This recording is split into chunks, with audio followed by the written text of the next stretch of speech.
In this video, I'm going to explain a couple of things. Some people will be gone today, so I want to explain what the lab is. And then if you are not gone but just need help with the data table down below, you can skip ahead. First thing is, our experiment today is looking at somebody who's jumping off of a force plate. And we can see that in this stage here, the person is getting ready to jump but isn't moving yet. And the green arrow up, which is the force plate, equals to the gravity arrow down. Just as the person starts moving in the next slide, the force plate up is bigger than gravity arrow, which we can assume that means that they're starting to accelerate upwards. In the next picture over, the person is just about to leave, but still pushing off. And so we still see this force up from the force plate, and we still see gravity pulling down. And then lastly, when the person has left the plate and is airborne, only gravity is working on them. This picture over here shows the total force at each of those different positions.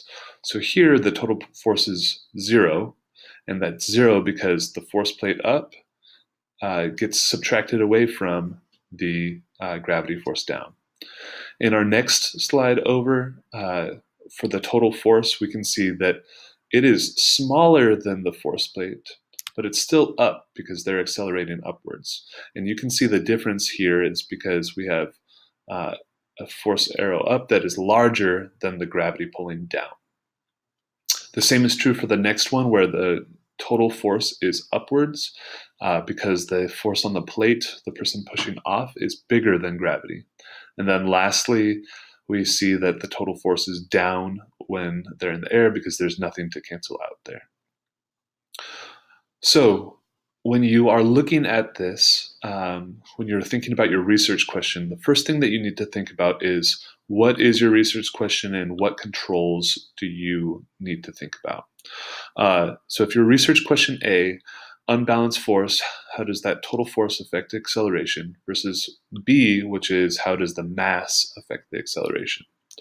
So you need to think through what controls, what things need to stay constant for somebody who's doing total force, but or constant while they're doing mass. Okay. Down below here, there are two data sets, and you need to decide which data set you're going to use and which of these values. So let's think through this. We have the mass of the jumper. That's the mass of the jumper here. In this case, they're all the same, whereas in this case, they're changing. Force of gravity is the same in this case and changing in here. Force of the plate, which is upwards, the total force, starting velocity, final velocity, time pushing, and acceleration.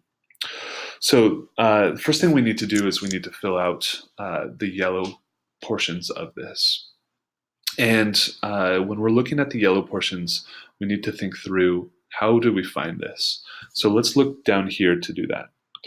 To find the total force on the person, we know that it looks like if they're pushing up with 400 and gravity's pulling down with 7, the total force is only 300. And that shows in here, if the upward force was 700 and the downward force was 400, well, the total force is going to be 300. So to get that, we added 700 plus a negative 400 to get our 300. Let's check the next one. Force plate here is 1300 minus or plus a negative 1000 equals 300. So this total force equation here must be force of plate plus force of gravity.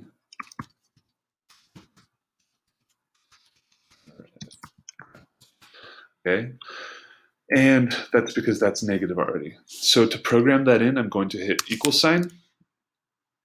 I'm going to click on my force of plate, and I'm going to plus my force of gravity there, and I get 700. And I hit enter.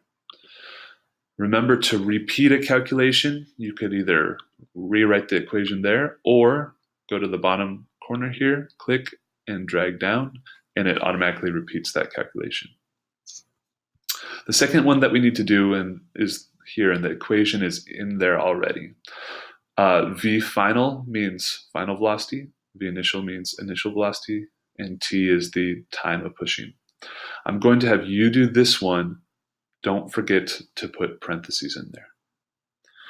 Lastly, when you are starting to get ready to graph your data, you need to think about what your research question is. Is it research question A or B? And what data set best matches your research question? So to think about that, you need to think about what's changing and what's staying the same under control. Now what I'm going to have you do is you should graph this data in Desmos and go ahead and get your graph done.